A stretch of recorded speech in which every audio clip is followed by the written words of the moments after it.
La richesse mondiale a fortement augmenté en 2021, notamment en Amérique du Nord et en Chine, grâce à l'évolution positive des marchés boursiers et aux mesures de soutien de l'économie mises en place par les banques centrales. La richesse mondiale s'est en effet inscrite à 463 000 milliards de dollars, soit une avancée de 9,8% au taux de change actuel. En ne tenant pas compte des variations au taux de change, la hausse est établie à 12,7%, le taux de croissance annuel le plus élevé jamais enregistré, indiqué hier Crédit Suisse lors de la publication du 13e Global Wealth Report. Les auteurs du rapport précisent que l'analyse de la richesse moyenne au sein des pays et dans le monde montre que les inégalités de richesse à l'échelle mondiale ont diminué au cours de ce siècle en raison de l'accélération de la croissance dans les marchés émergents.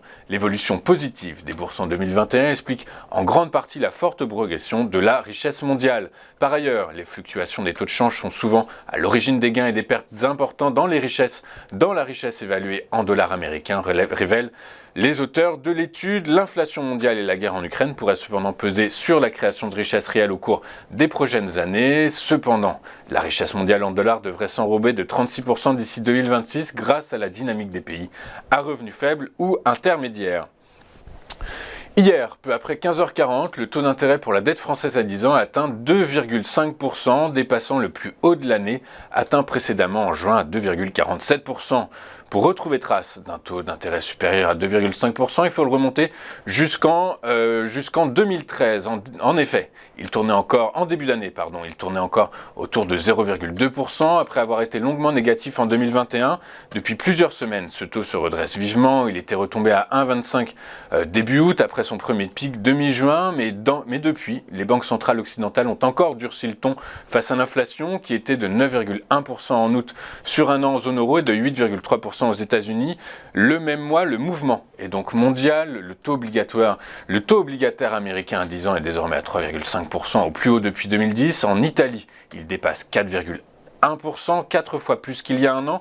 En Allemagne, le pays européen jugé le plus sûr, on frôle les 2%, un record depuis 2013. Ces troubles sont les conséquences de la flambée d'inflation que connaissent l'Europe et les États-Unis, avec une hausse des prix sur un an d'environ 9% dans les deux régions. Pour tenter d'y mettre fin, les banques centrales relèvent leur taux d'intérêt à un rythme inconnu depuis 4 décennies et ce au risque de provoquer une récession.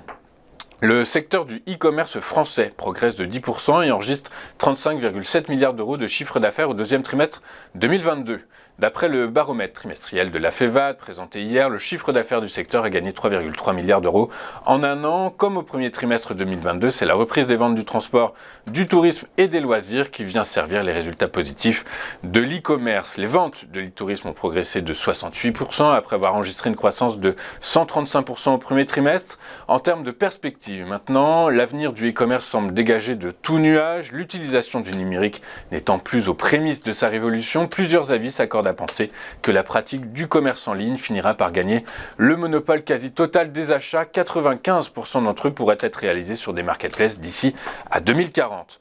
Avant de poursuivre notre émission, regardons ce qui s'est passé sur les principales places boursières de la planète hier. Les bourses européennes ont terminé en baisse, les investisseurs restant à l'écart des marchés actions alors que s'est ouvert hier la réunion de politique monétaire de la Réserve fédérale américaine qui devrait aboutir aujourd'hui à une forte hausse des taux d'intérêt malgré les craintes d'une récession. Résultat, la violente remontée des taux souverains entraîne un ajustement des valorisations sur les principaux marchés européens. En France, l'OAT10 a brièvement dépassé donc les 2,5% avant de retomber à 2,47%. En Allemagne, le taux souverain à 10 ans a atteint lui un niveau plus vu depuis 2013 à 1,92%. Résultat, à Paris, le CAC 40 a fini en baisse de 1,35% à 5979 points et signe ainsi une sixième baisse consécutive. Le DAX a abandonné 1,03%, le FTSE a cédé 0,61% après 3 jours de fermeture liés aux funérailles de la reine Elisabeth II.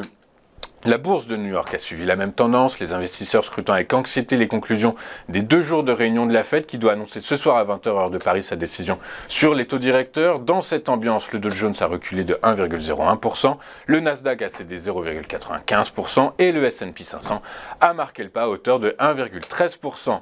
En France, aucun secteur d'activité n'est épargné par la frilosité ambiante, toute la cote a clôturé dans le rouge, les principaux replis sont à mettre au passif des télécoms qui ont plongé de 2,79% 2,9%, des matériaux de base qui ont lâché 2,25%, des industries en baisse de 1,85% et des financières en repli de 1,69%.